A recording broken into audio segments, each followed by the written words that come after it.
Go. All right, it looks like we're good on my end, but let me check my phone to make sure we're live on Facebook and we're live on YouTube and we're live on my business page, but it looks like we're good to go. So welcome everybody okay, we're good. Yeah, I'm so excited. Okay, welcome everybody to tonight's session.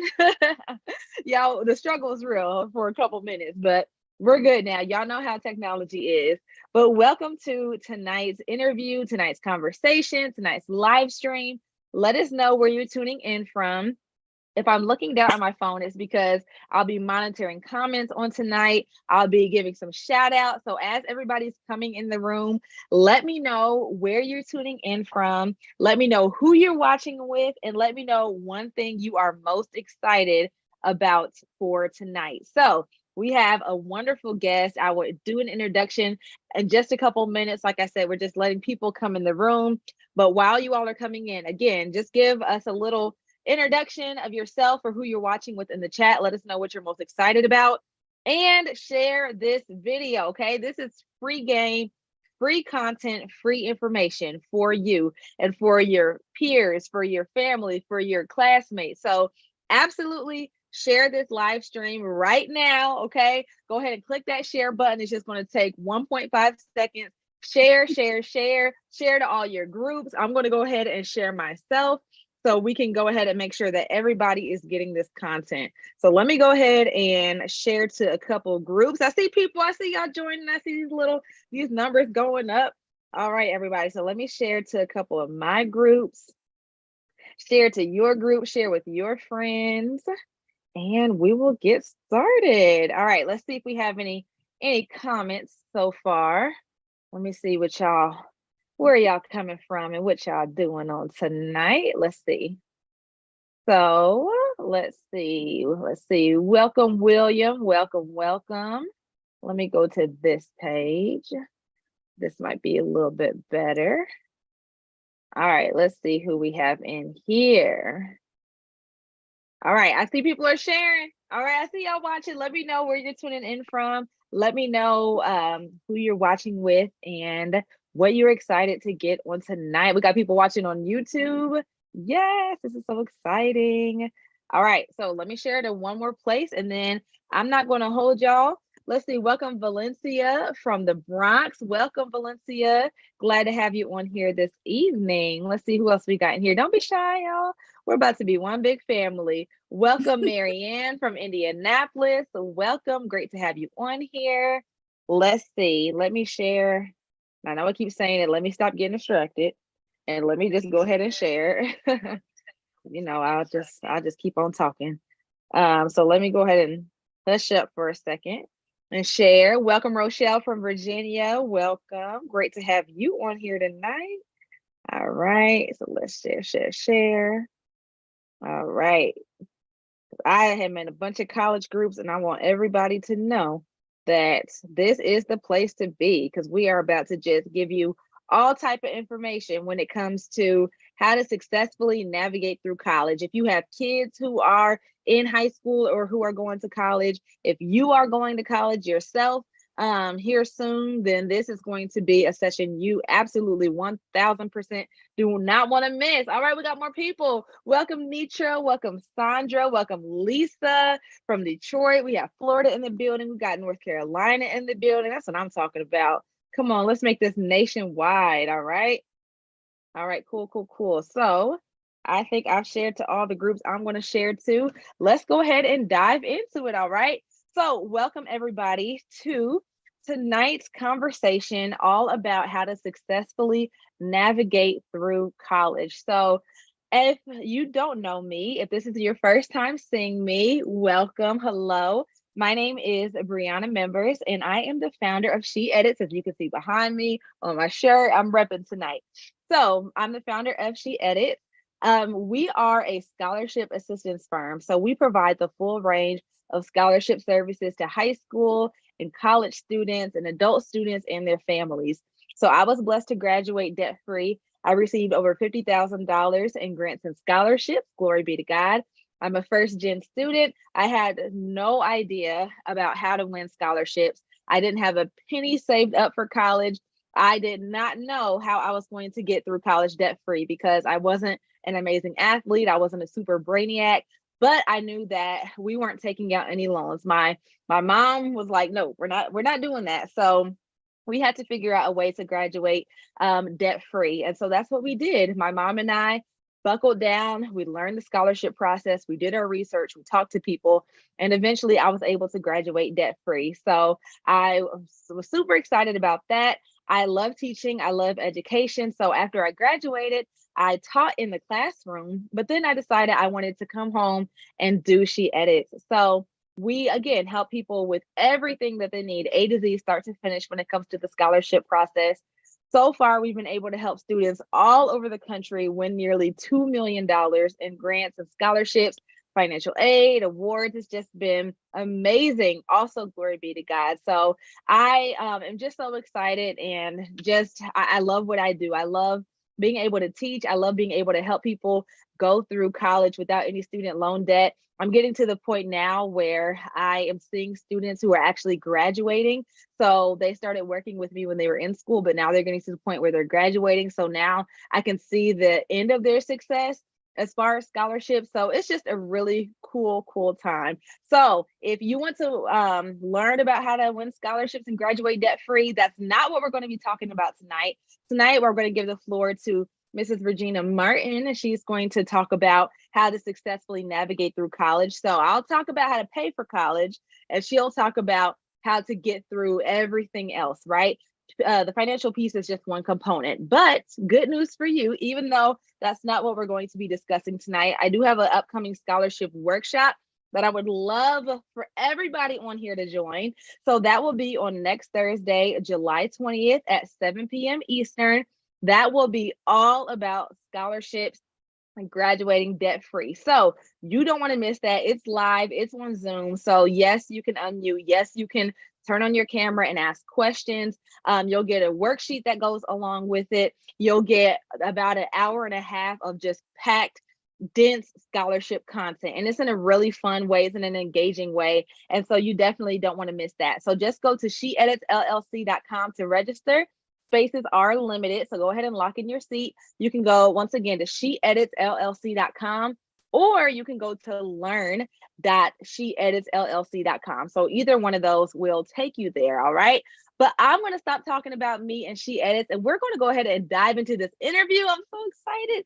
Make sure you're typing your questions in the comments, because as our special guest is speaking, I will be moderating comments. So if you see me looking over, looking down, looking at my phone, it's not because I'm just ignoring the whole conversation. It's because I want to make sure that your questions get answered.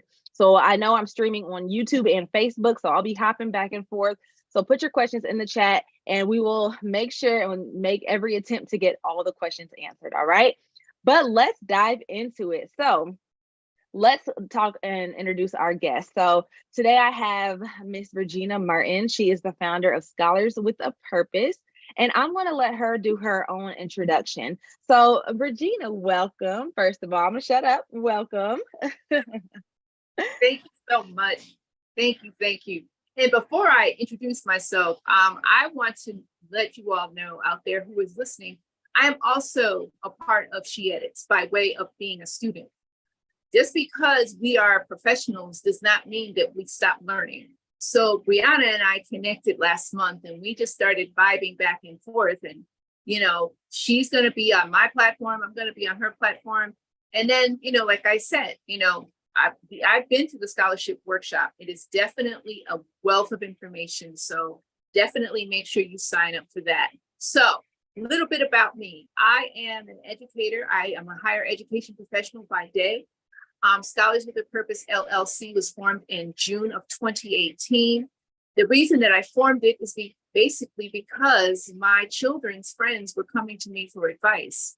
So what I was doing is I decided to monetize the knowledge that I have in the higher educational platform and try to do it under my own LLC.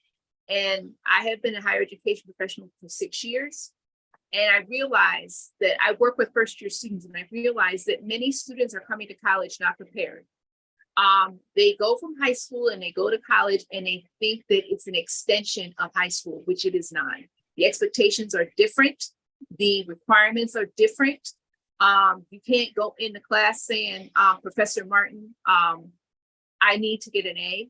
No, you need to work towards getting an A. I don't give out A's like I give out Starbursts. That's not how this works.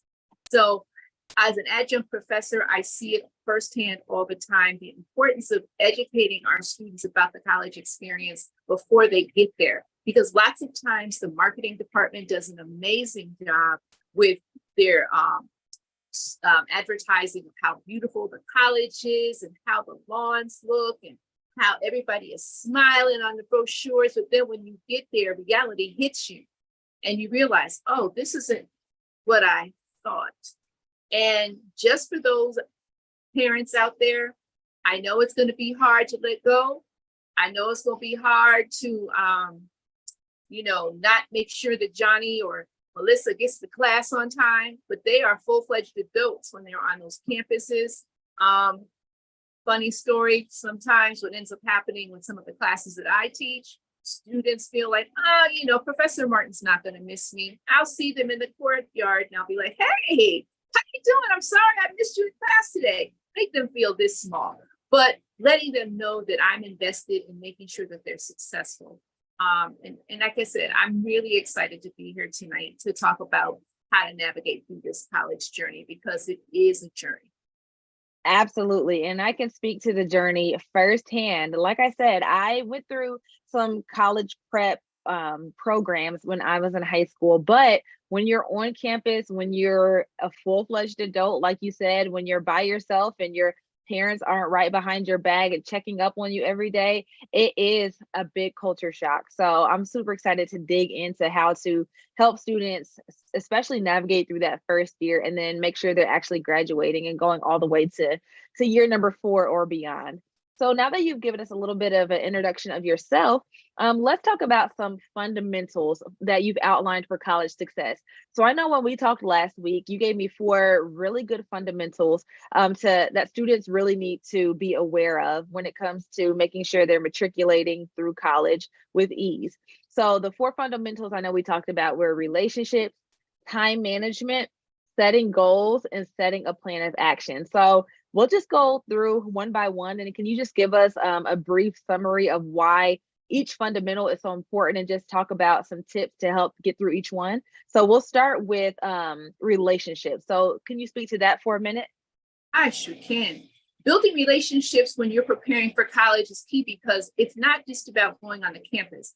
If you have found a campus or a school that you're interested in, it's important that the person that you need to talk to knows who you are. I like to tell people all the time, the admissions people are the ones that can help you get in. The financial aid people are the ones that can tell you where the money is. And the alumni can tell you about the experience. So being able to take a little piece of that and being able to incorporate yourself into that will help you to make an informed decision. Parents, lots of times your students are going to be going on college tours without you. I always encourage students to get business cards from the people that they meet, because you never know. You never know if that's the school that you want to go to, and you want to be able to build that relationship early and often. When you get that business card from the admissions office, you want to be able to know, okay, what is it that you're looking for in a student? Make sure that you have those questions. The relationships that I also want to talk about is the relationship between the student and the parent. Students need to be able to communicate with their parent and let them know what their goal is.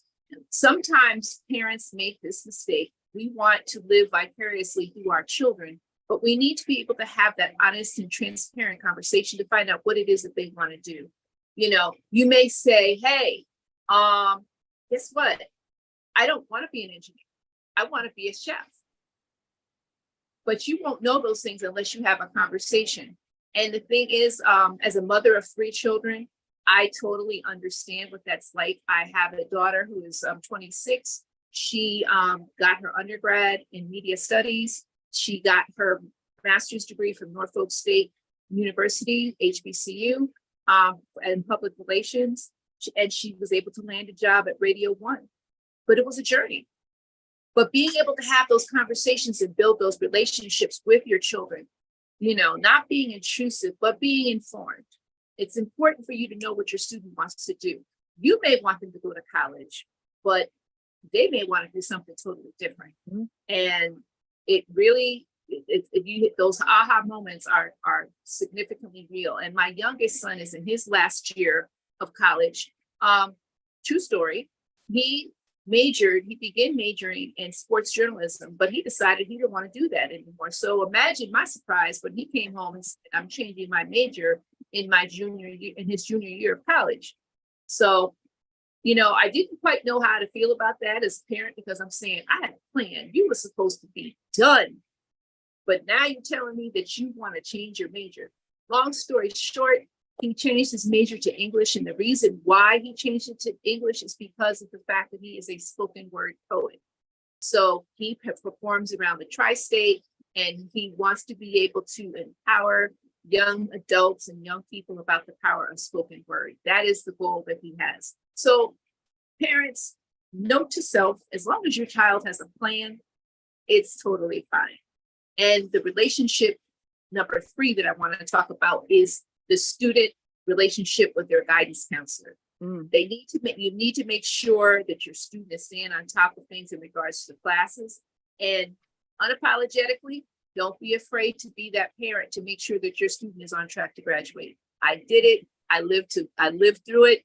The guidance counselors didn't like me too much, but it was okay. They knew that I was there to advocate for my child, to make sure that they were what they needed to be.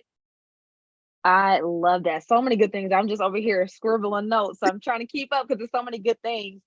So one thing I want to touch on, and I thought was so good, was having questions prepped beforehand for the admissions office, for the financial aid office, and then for alumni. So can you talk about just a few types of questions that students should have prepared when they go on college tours or when they are meeting with these different offices? And then can you also talk about where can students connect with alumni groups? Because we talk about alumni groups in our program at SheEdits in terms of scholarships, because we're like, students who have gone through that school know where the scholarships are oftentimes, and they've received the scholarships. So we also preach to connect with alumni. So I know that was 2 questions in one. So first question, can you talk about what types of questions they should prep for financial aid and admissions offices on tours? And then can you speak to where they can connect with alumni of their potential school or the school that they're enrolled at? So let me start with financial aid. As I told you, the financial aid department, they know where the money is. I tell students all the time, shake a hand, make a friend, make a friend with somebody in financial aid, because there are people that do work study in financial aid. So you might have an English class with that person. They know where the scholarships are. Become friendly with them.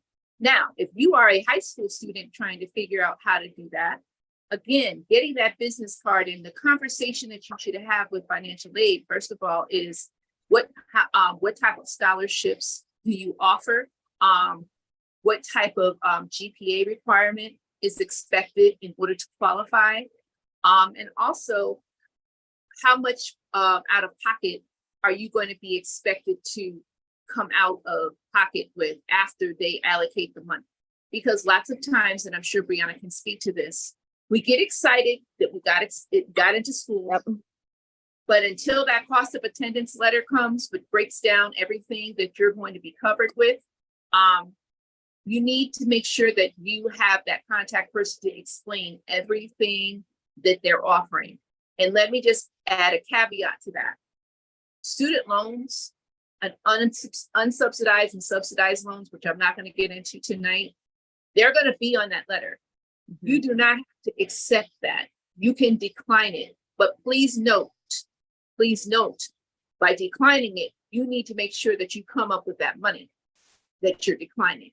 So for the financial aid piece, definitely make sure that you get that business card and find out about the GPA requirements, what type of scholarships they offer, what is the turnaround time, and what is the percentage of acceptance. Because lots of times you've got many students applying for the same scholarship, and it's okay, but it can be a little bit intimidating when you're going through it.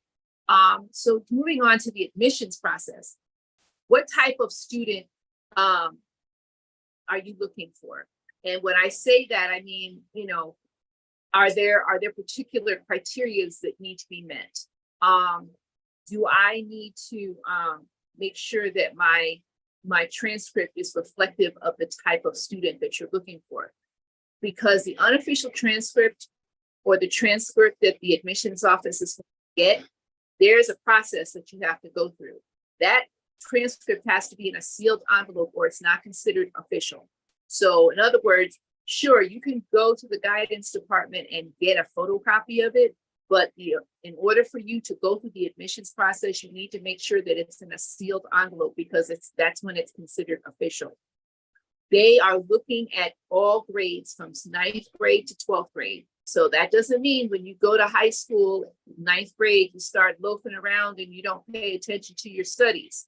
They're going to be looking for particular things. They're going to be looking for the all-around student. You might have a strong GPA or grade point average while you're in high school. However, they are looking for the all-around student, and you want to know what that looks like. Do you play a sport? Do you work a part-time job? Do you volunteer at your church's soup kitchen? It's not all about grades. And unfortunately, a lot of students get caught up in that type of thing. And I live in a state where there's universities up and down the road. And unfortunately, lots of times people feel as though academics is all that it takes. But academics is not all that it takes. They want to know who you are in the classroom as well as out of the classroom. So in regards to student alumni, Facebook is your friend. You can always Google the name of the school and see if they have an alumni page, or you can even, when you go to the college tour, find out if the residential life or student life has a Facebook page that they can access, because everybody is doing things with social media. Yep. You can always go there and try to see if you can connect with somebody. Even if you go on the tour, because usually what happens is they have what they call orientation leaders. Those are students. So you can connect with them as well. So take advantages of the relationships that are around you while you're on the tour and while you are searching. Oh, so good. Oh my gosh. We could talk for hours because you're just unpacking so many things, but I won't keep you here all night, but that was great. A couple things that I'll just agree to. So when it comes to the alumni organizations, it makes me think of a few months ago, one of our SheEdits students, we were in our monthly small group coaching session and she went to a particular school and she was telling us in the small group session that she didn't have a laptop. So I think she may have been asking, are there any scholarships for laptops? And so what our coach Jessica did was reach out to an alumni at the school that our student went to, and they were able to provide her with a laptop completely at no cost to her. And so absolutely taking advantage of those relationships. I mean, I talk about it in my program too, just how those relationships can also help you to know where the money is at, where to get those scholarships. There were different scholarships on campus that I would never have known about if I wasn't involved on campus. If I didn't talk to people, I made it a priority and a habit. Every time I started a new class, I would always sit in the second row of the class. And then I would always go and introduce myself to my professor on the first day of every class, not because I was being a suck up, not because I was just trying to get in their good graces, but my scholarships were paying my tuition and I wanted to make sure that I was taking advantage of everything that they were paying for. And I still talk to people on campus this day. I graduated 6 years ago from IUPUI, but I still have relationships with the some of the individuals on campus, and they're still helping to this day. So I agree 100% about those relationships. Currency, you have to know that, because the wealth of information that you can get from one person can sustain you. And you know, like the old saying goes, closed mouths don't get fed. So you gotta right. Questions. I mean, that's just how it is. That's so true. And I could just keep talking about that, but I won't. Come to the workshop next week and I'll keep talking about that. But yes, that's great. And then I wanted to, before I hit on the next point, I wanted to Also, amen to what you were saying about parents listening to your students. A lot of times, one of the number one question that I get is, or one of the number one struggles that I hear from parents is that their students aren't motivated to go through this process. They're just dragging their students along, kicking and screaming. They don't want to apply for scholarships. They don't want to go through the process. They're just following up behind them. Parents, put a amen in the chat if you're going through that, right? And one thing I've realized is because oftentimes parents and students aren't on the same page. The parents, like you said, have lofty dreams and goals for their kids, which is, I mean, you're a parent. Of course, you're going to have those things. But a lot of the times, the students may not want to go to school. They might not be passionate about their major. They might have other dreams for their lives, or they just don't know what they want to do at 17, 18 years old. And that's okay. A lot of students don't have that figured out. And so they're just going through college because they feel like they have to, but they're not going to be motivated. And so having those honest conversations with your kids and then being willing to hear their answers is just going to really help, even if it's not the answer that you want. So that was just relationships, y'all. We about to keep on going, all right? So keep dropping. I see so many comments. So keep dropping your comments and questions. I'll definitely make sure to read through some of them. But can you talk about the second fundamental, which is time management? Oh, please speak on So that time management.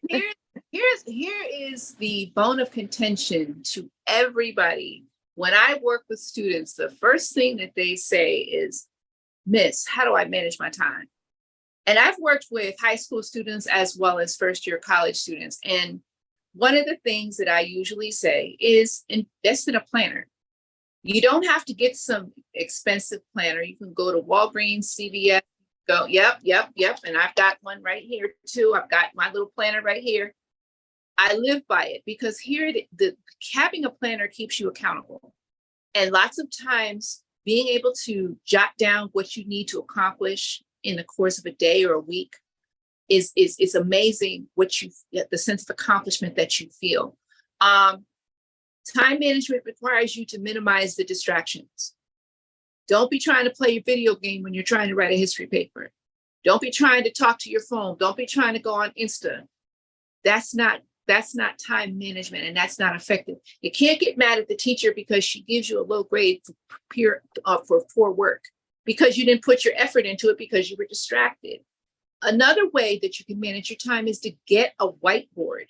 Getting a whiteboard and posting it in the central part of your house, whether it be in your kitchen, whether it be in your bedroom, on the wall, and jotting down what you have to accomplish for the week. Now, many parents on the line may have students who have multiple things going on. They may play a sport. Incorporate that schedule with the sport as well as their academics. Because the thing is, I substitute taught in a charter school. And once people found out that I was a professor part-time, they were like coming at me, asking me all these questions. What do we need to do? What do we need to do? I said, there's two things I want to leave with you. They need to learn how to manage their time, and they also need to learn how to advocate for themselves. If your student is in trouble in any capacity, you need to be able to, if they're struggling with the time management, invest in a tutor.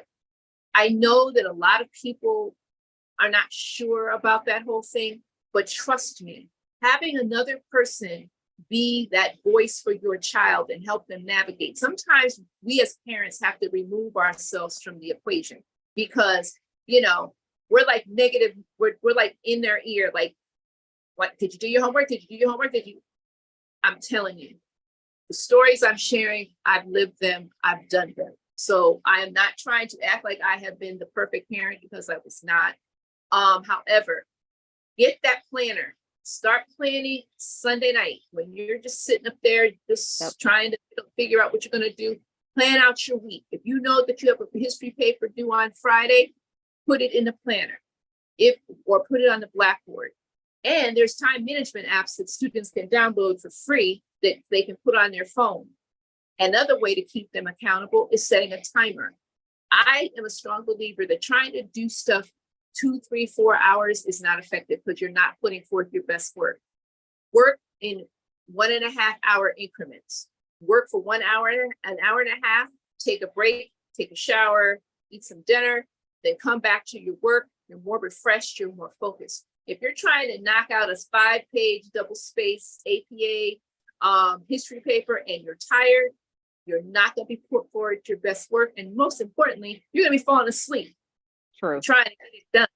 So the best time management advice, as I mentioned, limit the distractions, limit the amount of time and break your time up so that you're not doing 3 or 4 or 5 hours worth of work.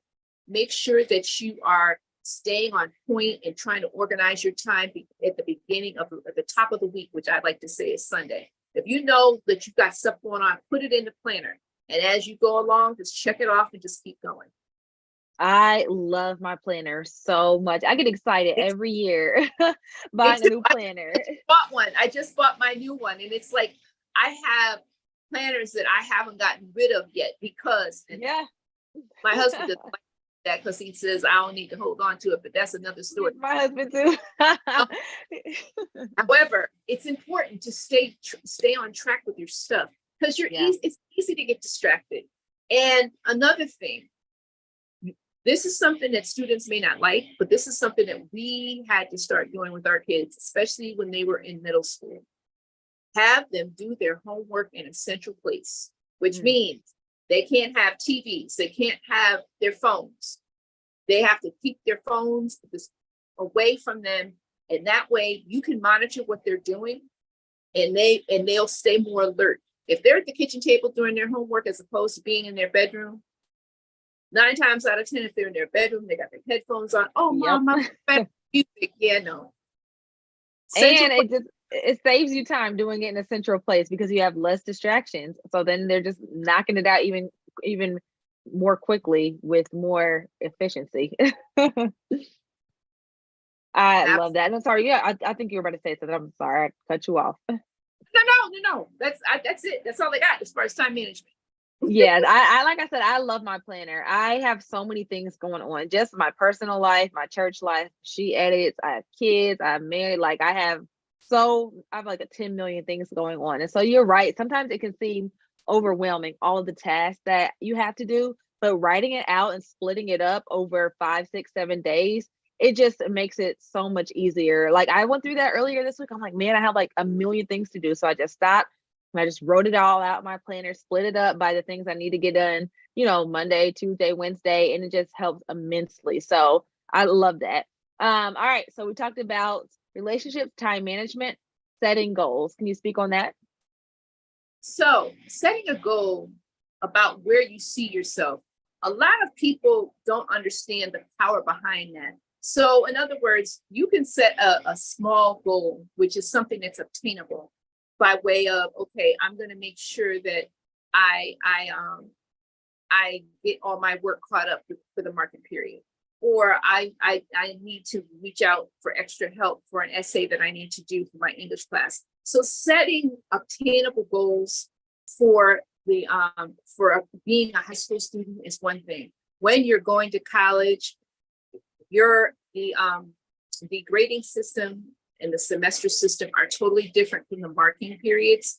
So it may take you a marking period to catch up or turn your grade around, but in college, it will take you an entire semester, which is the equivalent to 16 weeks. So you have to be able to pace yourself and understand, and I cannot emphasize this enough. If you need help, do not wait until you are failing to ask for help. I always say, the first 30 days of a marking period or semester is always very telling, because if you are struggling within that first 30 days, you need to be proactive, because the tutor is not going to seek you out. The teacher is not going to seek you out. The advocacy that's where the advocacy comes in. You need to be able to do it and do it well so that you're not beating yourself out. And self-care is something that is so, so important, especially as a student. The expectations are monumental when it comes to preparing for college. Sometimes you just have to take that time, take a breath, and just give yourself some self-care, because you stress yourself out too much. What ends up happening, it doesn't end well. And the thing that you're trying to accomplish as a parent to push your student forward will end up pushing them backwards. Absolutely. Don't wait to ask for help. I'm just going to parrot what you just said. Don't wait. And I myself spent so much time in the tutoring center on campus. Again, I'm using up all my resources that I have on campus. I'm going to be there. I'm going to use the resources. And so I spent so much time in the tutoring center, especially for math. Math was never my strong suit, and I knew that. And so I found out when the hours were. I found out where on campus they did tutoring, and I would haul myself there every week, to get that help. And I didn't wait till the end of the semester because I knew myself. So absolutely making sure to do that and utilize those resources. And then finally, that last pillar, and you covered so many of the other questions, so we'll kind of skip around, but that last pillar of setting a plan of action, can you speak on that a little bit? So setting a plan of action speaks to what do you want to do and how do you want to achieve it? So if your student is a sophomore, where do you see yourself in the upcoming junior year? When you are a junior, where do you see yourself in the senior year? College Board has a great resource that they have that breaks things down according to a timeline that students should follow. So collegeboard.org is a great resource. Parents, I'll drop that in the chat while you're Yes. talking. Collegeboard.org is an opportunity for you to have your student to have a resource, but also you can sign up as a parent too, because there's a lot of great parental tools in there that can help you in setting timelines and things like that, because the habits that you form now with this is going to follow you always. Because here's the thing, deadlines are there for a reason. When your student decides that they want to go to college, there are deadlines of when their applications have to be in.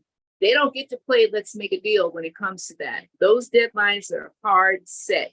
And if you miss them, I don't know what more I can say on that, but just knowing that if you set those goals, if you start doing it by way of setting goals as a high school student, and where you see your student or where your student sees themselves. Again, this goes back to the conversation, being able to see what they want. I cannot emphasize this enough, parents. This is your student's journey. It is not yours. You can aspire for them to do things, but they're the ones that are going to have to take a walk on that campus. They're the ones that are going to have to get through those courses. They're the ones that are going to have to face a professor if they're late for class or their teachers. When you begin this journey, please keep that in the forefront of your mind.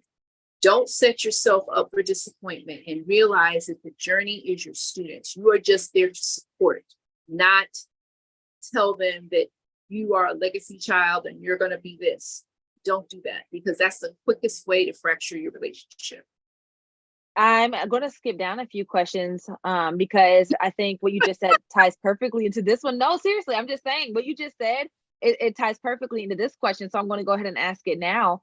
So how do parents and caregivers or grandparents find that balance between allowing their students to take the lead in their college journeys while also supporting them as, people who have more wisdom and more experience? Because I think a lot of parents are tempted to still take the lead in their child's college journeys, because they're like, okay, you're only like 17, 18, 19. Like, I have way more life experience than you. So let me just kind of take the lead. But then on the other hand, they want them to be adults. They want them to be independent. So how do parents find that balance, and what can they, and do you recommend that they should be doing and maybe should step back on a little bit? So I think the conversation needs to be a two-way street. And it doesn't need to be you talking at your student or them talking at you. You find a common denominator. So let's say, for example, your student has decided that they want to do films, and you take an opportunity, like you're watching a movie or something, and you can take that teachable moment and say, so in this film, what do you see yourself doing if this was a film that you did? So it doesn't have to be a structured conversation where it has to be serious all the time. You want to make sure that you're tapping into what it is that they really, really want. Because sometimes we are so blinded sometimes that you find out in the most unpeculiar way that what you think your student wants is not what they want. So you need to make sure that your conversations are authentic. Go on a college visit with your student and experience it with them, but don't be in the driver's seat, be in the passenger. I like that. Let them navigate. Let them ask the questions. You're just along for the ride, because lots of times it's okay to ask questions as parents. I'm not saying that you have to be quiet, but you want to see, by you being silent, you're going to see just how far your student is with the process and what they know and what they don't know, based off of you going on a college visit. There are college fairs that take place every year. Sometimes most of them are, based on geographical areas. Take an opportunity to go to a college fair or a college visit with them and just sit back and see how much they're taking in, because your child. If your child is not really feeling it, you're going to know. So you don't want to be like, so what do you think? What do you think? Let them enjoy, let them experience it. You're there, you're just there for the ride. And then you go out for a nice meal and just say, hey, so what did you think about the college tour? What were your thoughts? And let the conversation be authentic and not be forced. That's how you broker that. I know with, again, my kids, I had to learn to lean into the conversation and let them do the talking instead of me. Again, like I said, the things that I'm sharing with you, it's a journey that I have been on. Your children appreciate the support, but they also want to be able to know that they can empower themselves without you empowering it for them. They need to feel like they are in control. So, but to your point, if you see that your student is a little lackadaisy about stuff, then you want to be able to find out whether college is for them, because they're letting you know in subtle ways, this is what you want. I just want to get a job at the local factory, or I just want to go in the military, and there's nothing wrong with those things, but you don't want them to feel compelled to do it. One of the things that we told our kids is, you finish what you start. And those words came back to haunt us sometimes, because it's like, my daughter's undergrad experience was not everything that she thought. Now, she loved the school when she went to visit it, and she saw herself there. It was 2 hours away, so she was close enough, but yet far enough away. But she shared it with us after she graduated. I really wanted to transfer out. When she went to graduate school, the HBCU experience, I'm so glad she did it. She made the decision to go to HBCU, get her master's degree, do the things that she needed to do. And it made me feel good, because I had nothing to do with it. She did everything on her own. So, we can crack the whip when we need to, but sometimes you crack that whip too hard, that whip ricochets and hits you. So That's true. I love that. And you I love how you spoke to parents who are going through this process with their high school children, just to sit back and just see if this is something they want to do. Can you also speak to parents who already have students in college? So let's just say their students are freshmen, sophomore, juniors. The parents who have students who are doing successful, it's probably easier for them to step back. But what should parents do if they see their kids are just struggling? How involved should they be if their current undergrad student is struggling with grades, or their social life, or just anything? Let's just talk about academically. What should we do? I'm going to introduce a term that parents need to be very familiar with. It's a document called the FERPA, and it's spelled FERPA. That FERPA document is a document that your student, upon being accepted to school, will be required to sign. Now, what this does is it allows you as a parent to be able to be privy to your students' grades and or their financial packages and stuff. I strongly encourage you to have a conversation about what what the student wants you to be privy to. If your student does not want you to be a helicopter mom, because you can't go rolling up on campus talking to the professor, why is my son getting a D in your class? You can't do that. You can't call the admissions office or the advising office and say, how's my son doing? The FERPA document is a legal document that is binding. The advisor cannot divulge any information about your student's academic progress unless your student has signed the FERPA giving permission for you to know about it. A lot of parents make this mistake, and I encourage you to have, it's a two-way conversation.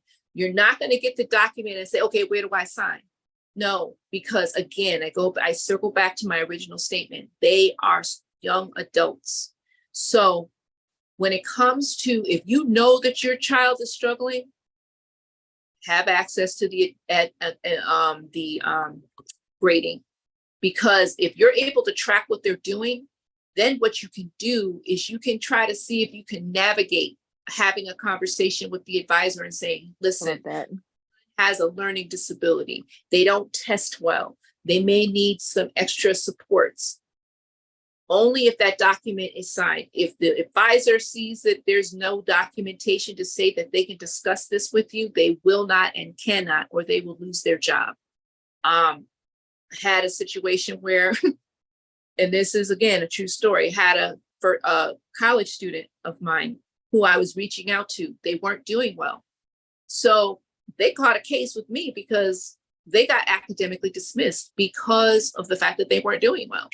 Okay. So they decided to bring their mama and their auntie and their sister to the school, and they thought they was going to roll up in there and try to shake my some mommy, stuff. auntie, and a sister, all of them. Oh yeah, they were circling the table. Now, mind you, when they saw me walk in the room, he was already. He's like, yeah, you had me academically dismissed. You never called me.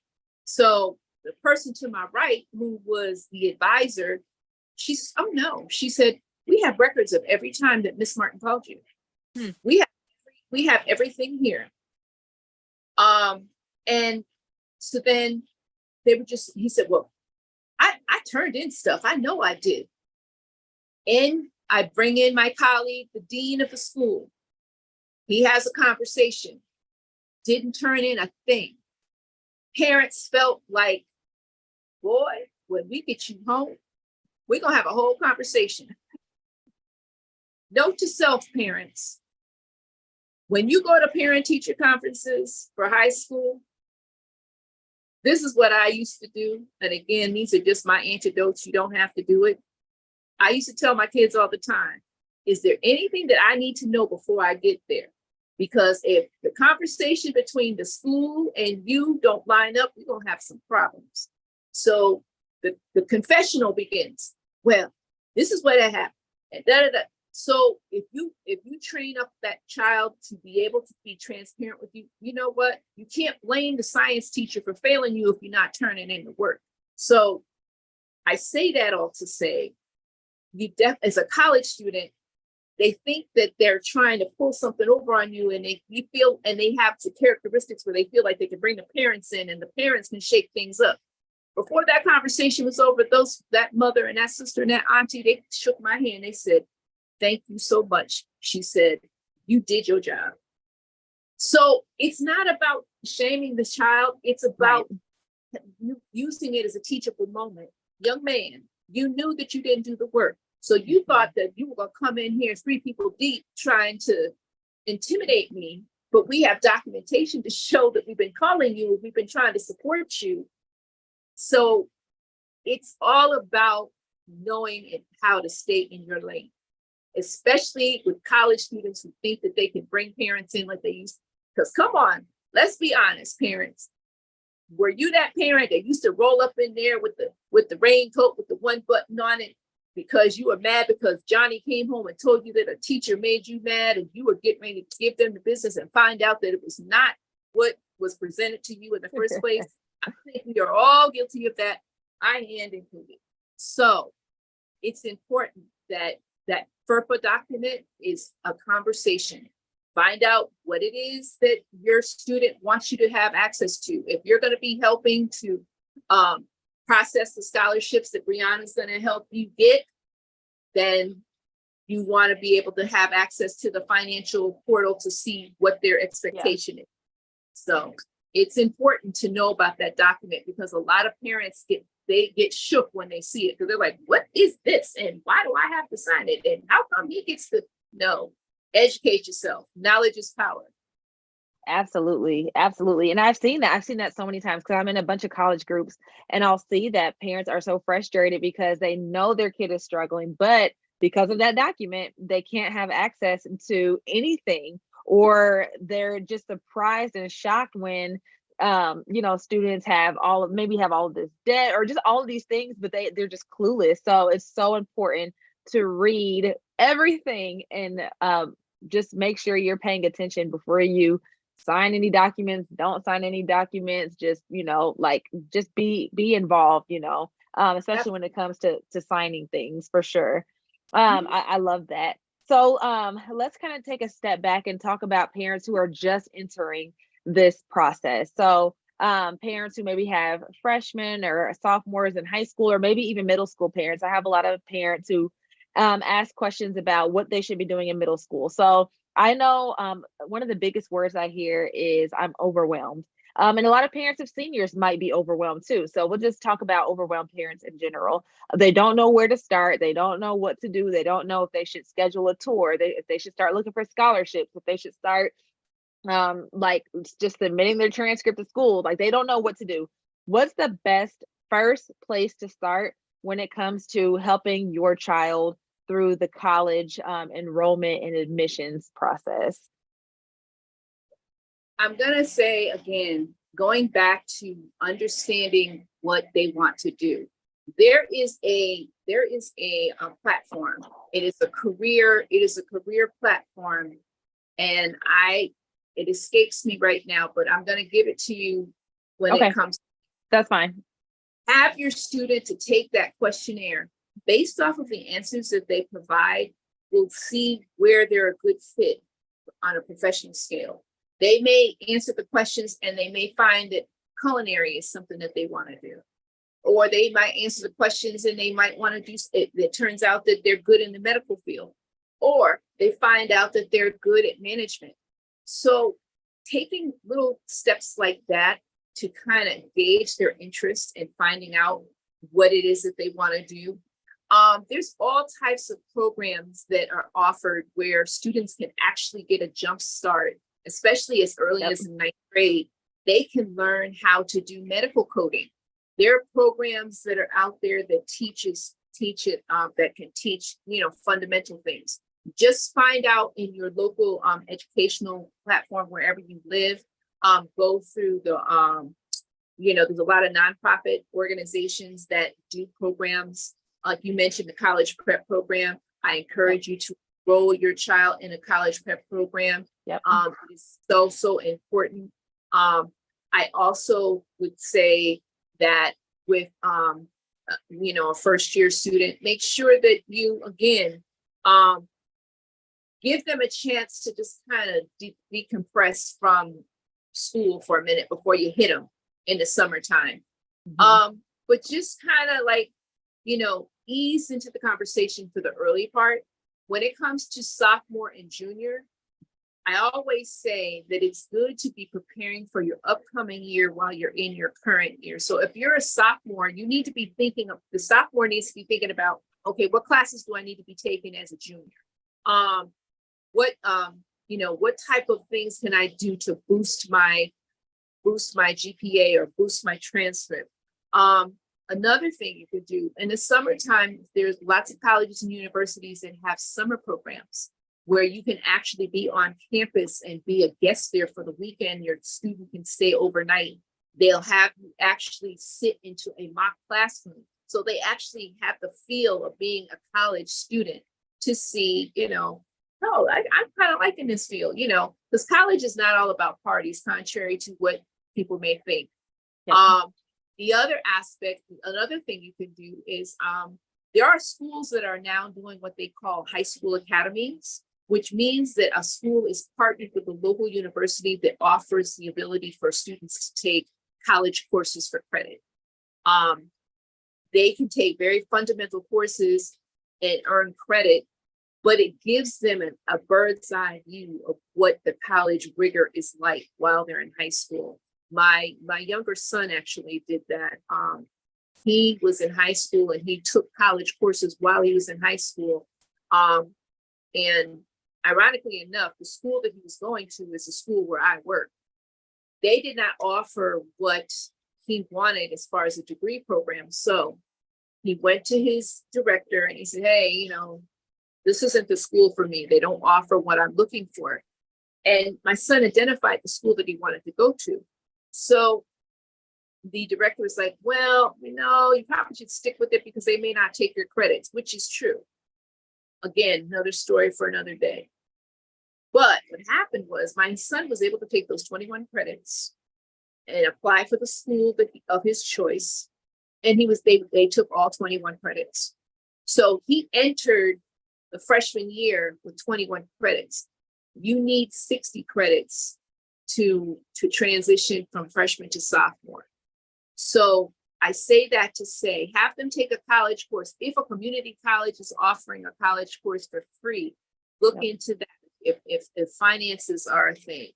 But there's a lot of high schools now that have realized the currency of partnering with a local university to offer college courses for credit while the students are in high school, because it kind of gives you a bird's eye view as to whether or not college is a good fit for your child because of the expectation. Because not only are they balancing high school, but they're also balancing a college course, or they're playing a sport, or they're working a part-time job. So this is what I was talking about before about the all-around student. Mm-hmm. That's very attractive to universities and colleges when you're applying.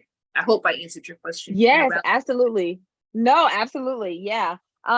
Because I know, like I said, so many parents are just overwhelmed. Maybe they didn't go to college, or maybe college for them was a while ago. And so many things have changed. I mean, so many things have changed in the last 6 years for me. So I know for parents of high school students, things may have definitely changed. And we are in that same boat.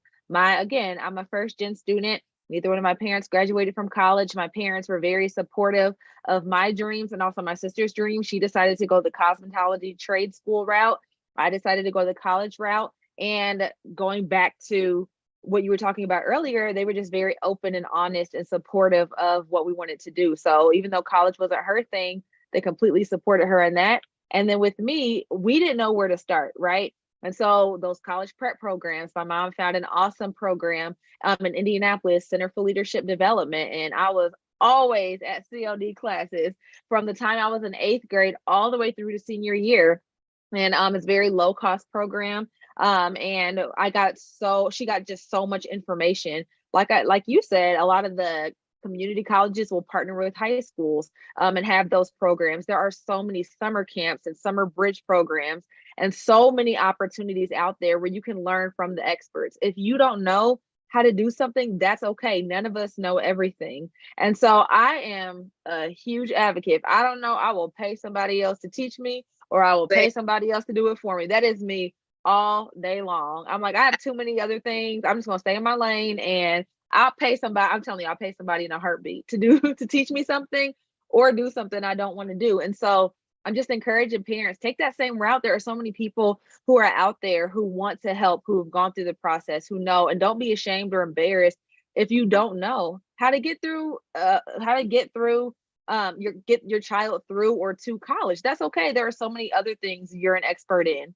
But if you don't know, there's nothing wrong with that. Expose your kids to things. My mom signed us up for everything. And that's a good thing. Like my sister and I were involved in like 10 million things, a lot of them free things, but we were super involved. And that really helped us to hone in on what we wanted to do as careers.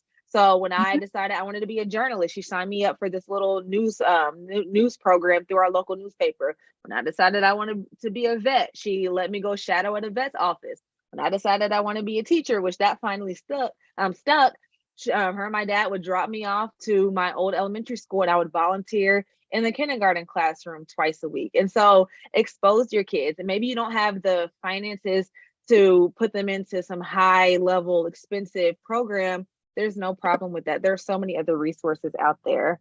Yeah, So yeah, yeah. you definitely touched on some really great stuff, because the thing is, like I said, a lot of these programs have a parental arm to it, because they understand that, especially to the college prep programs. So college prep programs have parent workshops that they offer, because they know that the struggle is out there. They want to be that extra support. So definitely, all you have to do is Google summer high school programs. Yep. And you should be able to find a plethora of information based off of where you live.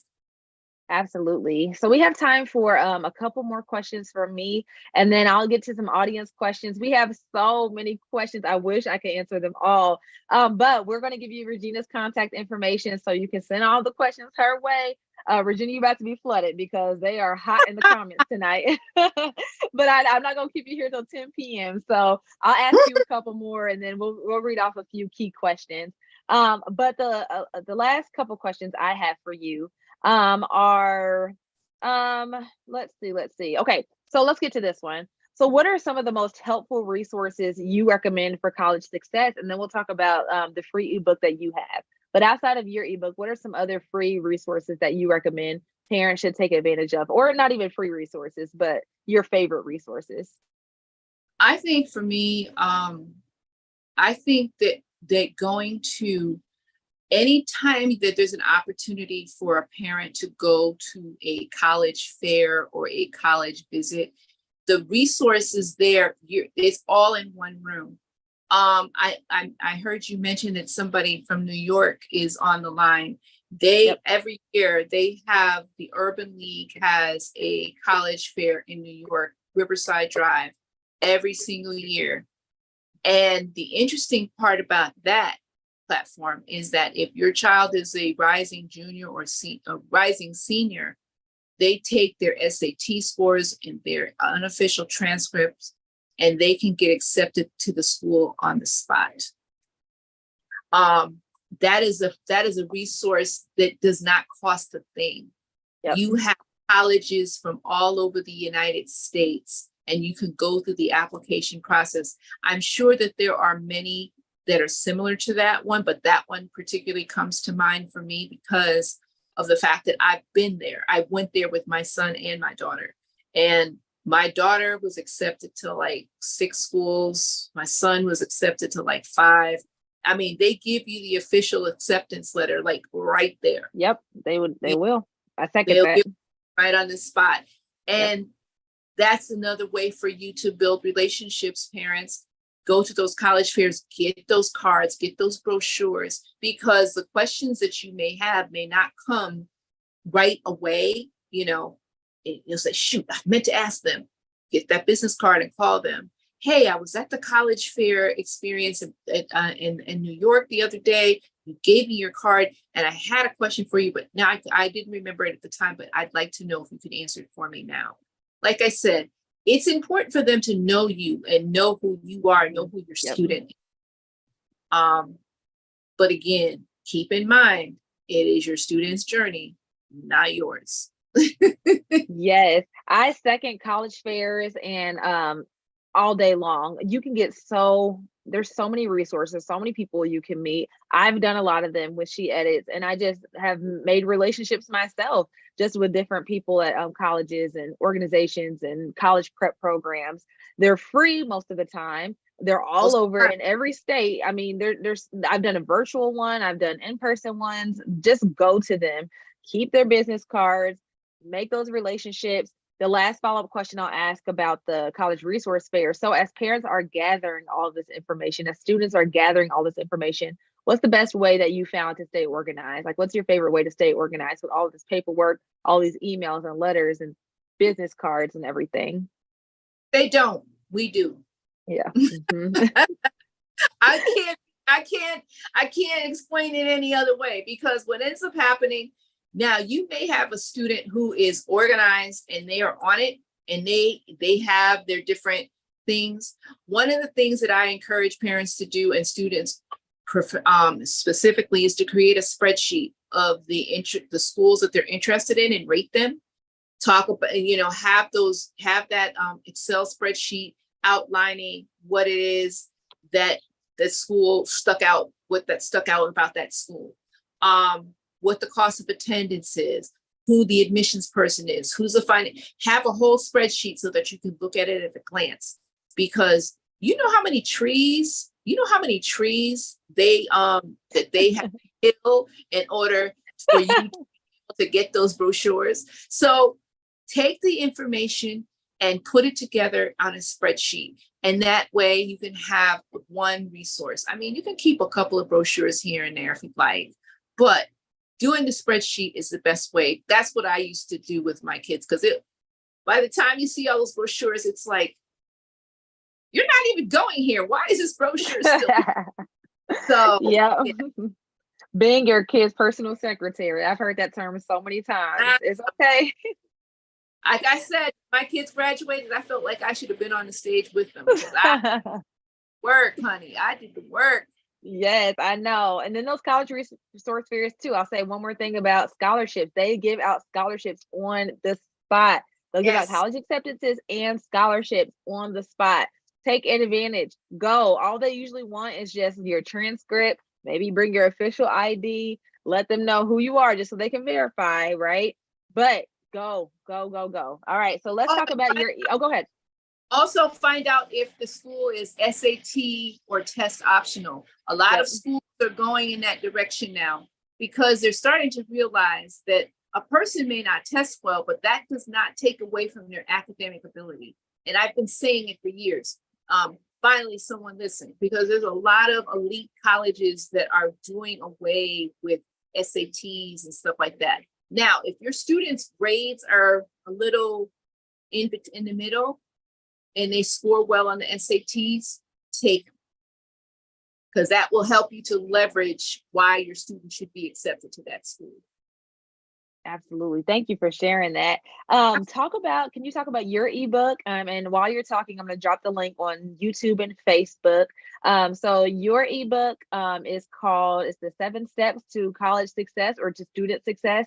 So talk about that a little bit. Yep. Thank you. And I'll drop the link in the chat for everybody. Okay. So I came up with that ebook for a lot of reasons. Number one, sometimes going to Barnes and Nobles just isn't it. You want to be able to have something at your fingertips that you can access. Downloading the ebook talks about the relationships, what their roles are, and how you can maximize those relationships, and how your student can be successful in the process of that.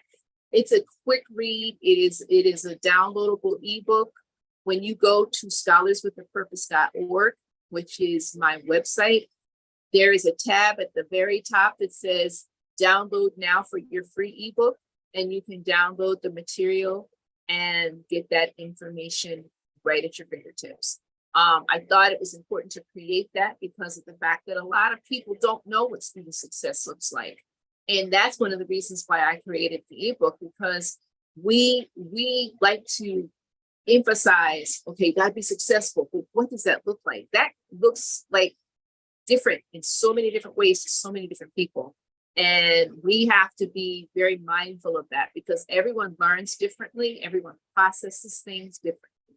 So that's pretty much where that is. And if you want to get in touch with me for a free consultation, you can actually go to the website scholarswithapurpose.org. There's a tab that says contact me, and you put your information in there. I will get it. You can also reach out to me via email at scholarswithapurpose@gmail.com, and just tell me who you are, tell me how you know me, and then we can have a conversation. I think that starting the process, as freshmen, there's nothing wrong with piquing interest with middle school and freshmen, but please keep in mind, as freshman students, they're still trying to figure high school out. So you don't want to hit them too hard, but at the same time, you know your student better than anyone. So you know what they can take and what they can't. Oh, I can't hear you. Sorry, I was on mute because I was click-clacking and typing. So before I forget, that career assessment thing that I was talking about, Just put down this email address. It is www.1TONLINE,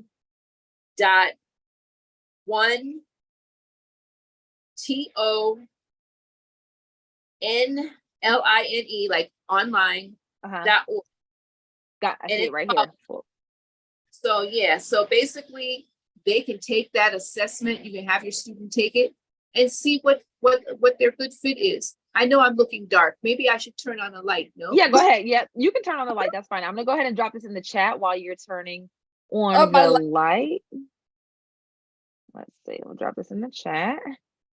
So while she's turning on the light, everybody, I dropped the link to her website, scholarswithapurpose.org. I've dropped the link to her ebook. Make sure to download that. And I've also dropped the link to the 1TOonline.org, and I'm on the website now, and it's awesome. I've never seen this, but it looks amazing. So definitely make sure your child takes those assessments to see what would be a good fit for them. I love that. And then can you tell a little bit about what services you provide? You provided so much good information, so I'm sure people want to know what exactly you can do and how you can help them. And who do you work with? Just high school students, undergrad students, parents? Just talk a little bit about your services so people can know what to expect when they reach out to you. So I work with high school students and their parents right now. I actually have an online course called Student Success 101. And what that does is it talks about the 4 fundamentals that we talked about today. Yes, I think it's important to give information in chunks. You know, sometimes when you go on webinars and trainings and stuff like that, and you're getting a plethora of information, it becomes overwhelming. Right. So I offer a series of mini courses. So the Student Success 101 is for the students, talking about the fundamentals about being a successful student. I also have a parental toolkit that talks about anything like show me the money, tutor or not to tutor, you know, talking about what if my student is not a senior yet, what do I do? So I offer this online course, and you know, I have the option to be able to do it in person. I do one-on-one coaching with students and parents, where I can do it virtually. I don't have to be living in your state in order to service you. I also have the ability to be able to come to a community and do a presentation and speak to the parents about the college experience based off of a presentation. So I do quite a few things in addition to my 9-to-5 job. And yes, I do work with first-year students. So if you have a student who is still trying to figure it out and they want some one-on-one coaching, I'll be more than happy to work with them. I'm in the process of finalizing a first-year course, online course as well. The online course is self-paced. There is no deadline. You don't have to rush through it. You have the option of doing just the course standalone, or you have the option of doing a course and having a one-on-one coaching at the same time. Love that. Thank you for sharing. So I'm looking at all these questions. I'm just going to pick like a couple of them. But while I'm navigating through these questions on here, so many good ones. You all have her information. So again, I dropped all the links in the chat. So scholarswithapurpose.org. Make sure to contact her, y'all. I always say I don't say it, the word says it. Faith without works is dead, okay? So it's great that you're on here. It's great that you're soaking up all this information, but go to the experts. She knows what she's doing. She works in higher ed. She has Scholars with a Purpose. She's had kids who have successfully gone through and are going through the college process, and she's here to help. Y'all know I'm not going to bring anybody on here who I don't think will actually make a difference, okay? I make sure the people who come on and talk to you all, the people who are on this platform, are going to be legitimate, professional people and organizations who can really provide some assistance. So definitely reach out for sure. Hey, Brianna, if I could be so, I was going to say, if we don't get to all of the questions, send them to me and I'll answer them. Absolutely. Yep. I will surely do that. So while I'm pulling these up as well, if you all need any scholarship assistance, if you all want to know how to also get through that financial piece of college, that's where we come in at SheEdits. We would love to work with you. That is all we do over here is financial aid and scholarships. So I'm going to let Regina and the other ones stick to test prep and college prep. But when you need money for school, because that's one thing I say, every single college is going to have in common, you're going to have to pay for it. They're going to want that tuition. They're going to want that housing. They're going to want those fees, right? So no matter where you go, community college, if you take one class, right, they're all going to require some money. So we'd love to help you. Again, our next workshop is next Thursday, July 20th. I'll drop the link for that in the chat as well. You just have to go to learn.sheeditsllc.com. I will drop that link right now. We would love to have you. We would love to work with you. The whole workshop is just dedicated to how to get money for school, how to win scholarships. Again, I graduated debt-free. I was blessed with over $50,000 and grants and scholarships. Glory be to God. So I would love for you all to join that workshop.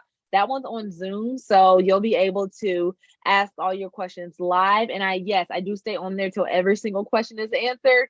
So make sure to come with your questions. Seats are limited. Definitely make that investment in yourself and your family. It's literally just $25. So you can pay $25 and get all the knowledge, or don't take it and pay thousands of dollars and you won't have any idea how to win scholarships. So we would love, love, love to work with you. That again is next Thursday, July 20th. All right. But let's get to some of these questions. So I'll just ask a few for sake of time. So somebody asked, let's start with YouTube. I'm gonna go on my laptop and look at YouTube. So somebody asked, when is the best time to schedule college tours? What time of the year? Also, is it better to go earlier, like 9th or 10th grade?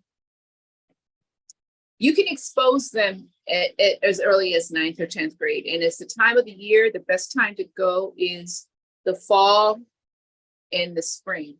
And the reason that I say that is because you want to be able to see the campus when it is robust and it's full and there's people on campus. You can go in the summertime, but you're not really going to, get really caught up into the experience because everybody's going to be gone for break. So I would, if you want to do a private college tour, that's fine. But I encourage you to go in the fall of the year, or you can go in the spring of the year. Sometimes people or college programs do like a homecoming game in conjunction with a college tour sometimes. So you get a chance to really see the college experience in its glory when you're at a football game and stuff like that. But 9 times out of 10, you may want to stay away from homecoming weeks. For many cases, a lot of colleges block that time off before not doing college tours. So I threw that out there as an example, but definitely the fall and the spring. Steer clear of the summer unless you want to do a private tour where there's nobody on campus. Thank you for answering that. I'm gonna shoot a few more at you. Somebody said, how can you make sure your advisor cares and is setting you up for success? So sometimes students who go to big schools, they may have hundreds of students assigned to one guidance counselor. They may kind of feel lost in the crowd. So again, I'll read your question one more time. How can you make sure your advisor, and I'll also say guidance counselor for high school, cares and is setting you up for success? I'm going to tell you what I did. You don't have to do what I did, but I tell you, it was something that I don't regret doing. At the beginning of the school year, when my daughter or my son had an appointment with their guidance counselor, I was there too. Lots of times, guidance counselors get a bad rap because of the fact that they have a lot of case loads that they have to deal with. So, for example, if your student is a senior, they're going to be working with seniors from September to December to make sure that they're set as far as their college application process. Oh, note to self, when your child gets ready to apply for college, please make sure that all college applications are out the door by December 1st. Do not wait. The stress reliever that goes out of that mailbox when they finish filling out their last college application is amazing. I learned that from a college prep program that my daughter was a part of. December 1st is when all applications should be in. Not to say that it's too late for you to apply, but You definitely want to get those applications in early. The other thing too is there is a May 1st is National College Decision Day. Your students should have an idea of where they want to go. And I'm going to say this because this is something that I strongly believe. College is a consumer-driven business, and you are the consumer and they want your business. Do not feel compelled to put yourself in a financial bind, sending your child to a big school that you don't think they're going to fit in. Start them off with a small school, and then they can transfer their credits to a bigger school because they'll have a chance to mature.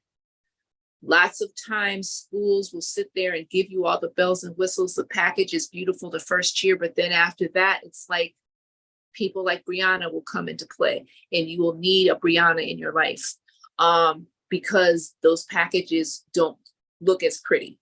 They're trying to lure you into the school because that's what they do.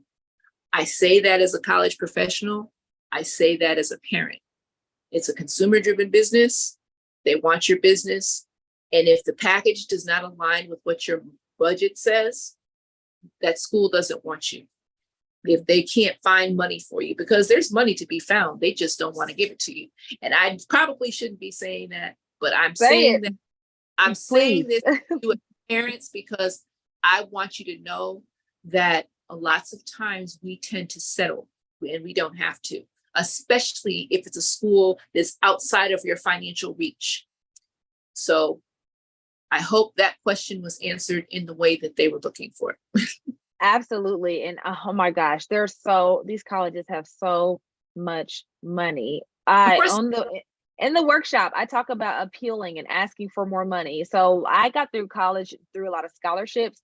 My head coach, Jessica, got through college debt-free with a lot of appealing and asking and building those relationships and scouring and digging and finding out where the money was on campus. She got her bachelor's and her master's completely debt-free by finding the money. So that's one thing we definitely talk about on our workshop. And then in our full program, we dive into how to scour and dig and investigate and ask and don't take no for an answer and find that money at that school. So definitely what you're saying is facts. It's facts, as the young folks say.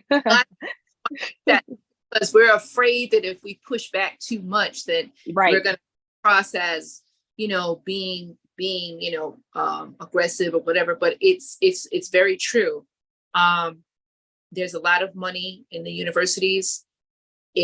But I hate to bring this up before you go on to the next question.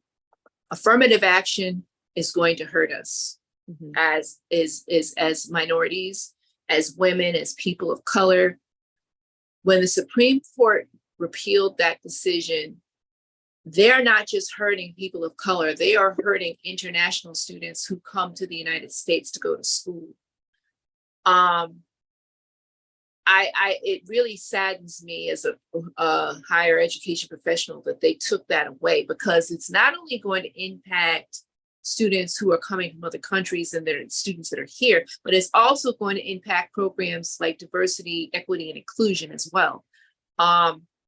Keep that in mind when you are going to these schools and looking at them. Look at the ratio of students, what percentage is African American, what percentage is predominantly white. There's an acronym called PWI, which is a private white institution. Nothing wrong with those institutions, but you need to make sure that there's people that look like your child. That is going to definitely be the checkbox for your student. If they don't see enough students that are like you or like them, that's going to turn them off. But I'm also going to say this caveat before you go to the next question. Don't send your child to a party school, please. Please don't do it. Please don't do it. Please don't do it. Their first year, they go to that party school. I have a friend whose child went to Hampton. Her daughter turned up, and she went right on down there, packed her up, and sent her to community college. And she didn't like it, but she didn't care. I'm not sending you down to school to party. So yes, it is their journey, But if you're helping to pay or if you're writing the checks, you do have a say. Because if they're not right. supposed to do, bring them on back to community college. They'll get the same type of education. It'll just take them a little longer to get to where they want to go. Yep. So, got another question for me? Yep, two more and then we'll let you go. So another question I thought was good. Somebody asked, let me go back to it, it's on YouTube. So two FERPA questions, because I think that sparked a lot of interest for a lot of people. So somebody, it is, you have some good follow-up questions. So somebody said the kids have to give you access to the FERPA, I was told. So can you talk about when you typically see the FERPA document? Whether or not you have a choice to sign that, or whether, like, if the student is 18, you don't even have a choice. Like, can you talk about that a little bit more? The FERPA document is usually presented during college or the orientation when the child has been accepted to the school and they go through this new student orientation. It comes in a packet. And the FERPA document is to protect your student. It's not to hurt them. Mm-hmm. Because their rights are just as important as anything else. Because if they don't want their parent to know that they're not doing well in school, that's their right. Mm-hmm. But it is, again, as I mentioned when I brought it up, it is a conversation that you need to have with your student when it's presented. I don't think that it's a conversation that should be one-sided. I think it needs to be a joint conversation. With, like I said, with my children, I just did the financial aid piece because I was the one that was writing the checks at the time. And we had a transparent enough relationship where if my student was struggling, I knew it. I didn't have to go searching for it. I didn't have to try to stalk the professor's office hours. I just knew. But that's where it goes to building the relationships before they get there. If you have those transparent relationships while they're in high school about their struggles, about their challenges, they'll be able to easily come home and say, you know what, Mom, this school ain't for me. Mm-hmm. Or this course is not for me, or this major is not for me. It's better that they decide early to change their major than to graduate with that degree and not use it. Love that. Okay, last question for you. Last question. And I thought this was also really good. So going back to when you were talking about tutors and college prep programs, somebody said not all parents have the money to get tutors and consultants.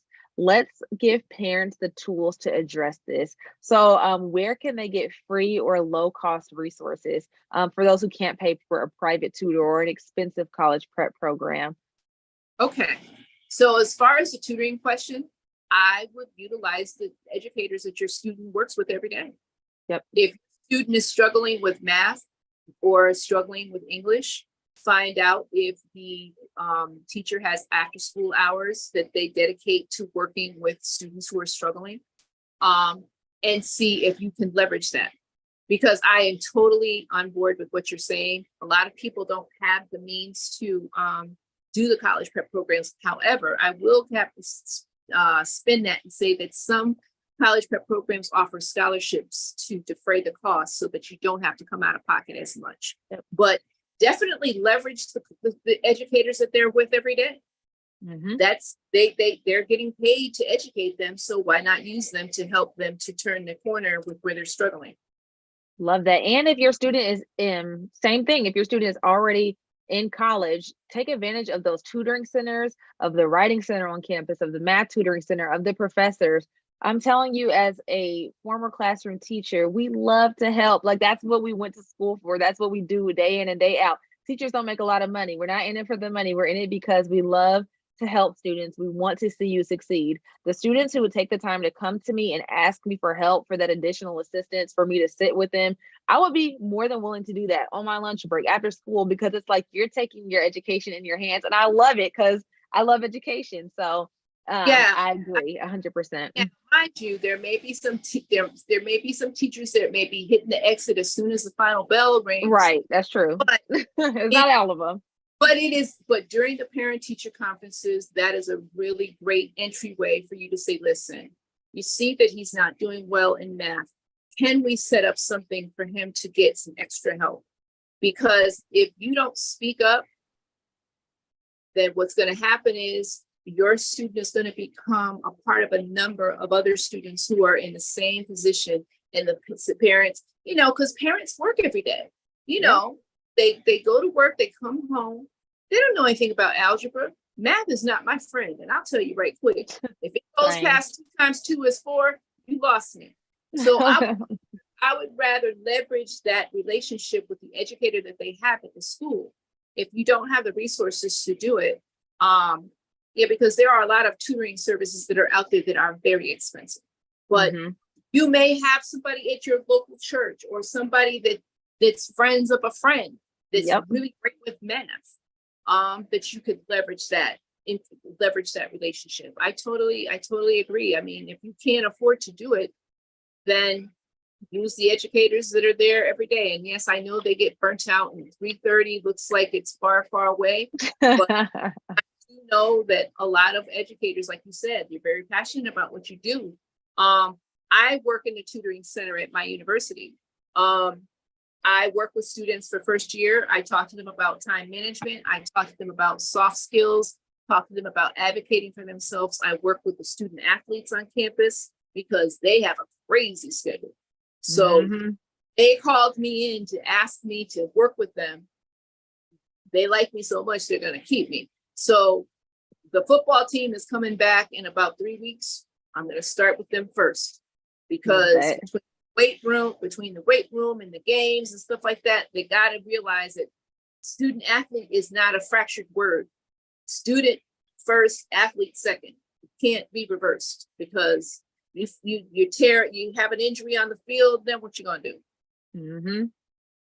But please send me those questions, and when I will answer them and send them back to you, because I don't want anyone to feel that due to time that I don't want questions the attention that they need.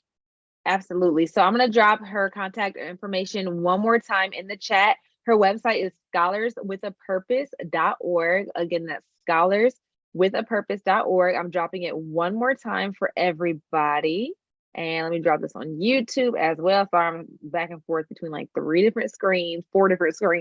But yes, thank you so much for this. This has been incredible, amazing.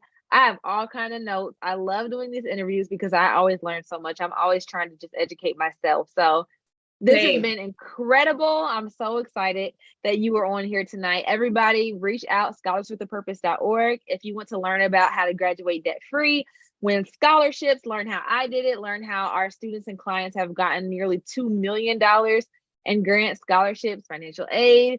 Glory be to God. Definitely come on our workshop. We have another one this coming Thursday, or not this Thursday. Well, today's Wednesday. Next Thursday, July 20th, 7 p.m. Eastern. Learn.SheEditsLLC.com. I will drop that link in the chat one more time. Space is limited, but if you liked what you heard here, it's going to be so powerful next week, okay? If you like what you learned here, go ahead, please. Go ahead. So we're going to be doing role reversal. So yes, I'm glad you said that. And she will be a guest on my platform. So whatever you need to get about the scholarship experience to prep you for the scholarship workshop that she's doing, come join us.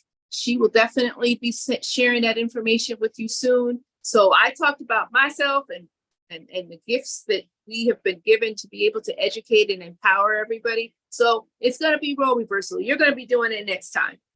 Yes, I'm so excited. So make sure to follow me. I'll be sending out information. So definitely follow us on all the platforms. SheEdits. We're on Facebook, Instagram, YouTube, and TikTok. I'm not one of them fun dancing TikTokers, but if you follow my TikTok, you'll get a ton of education. That's what I'll guarantee. All right. It's probably not going to be all like, trendy, but it's going to be educational. So follow us. SheEdits. There we go. SheEdits right there. Facebook, Instagram, YouTube, TikTok. Let us know. Hit us up. Thank you again. We're getting thank yous in the chat. People have loved this. This has just been amazing. So we appreciate your time. I hope you all have a blessed evening. In Jesus' name, I'm going to go ahead and stop the stream. Replay, you can still share it. You can still let somebody know that they can have access. I'm going to leave these interviews up, or this interview up rather.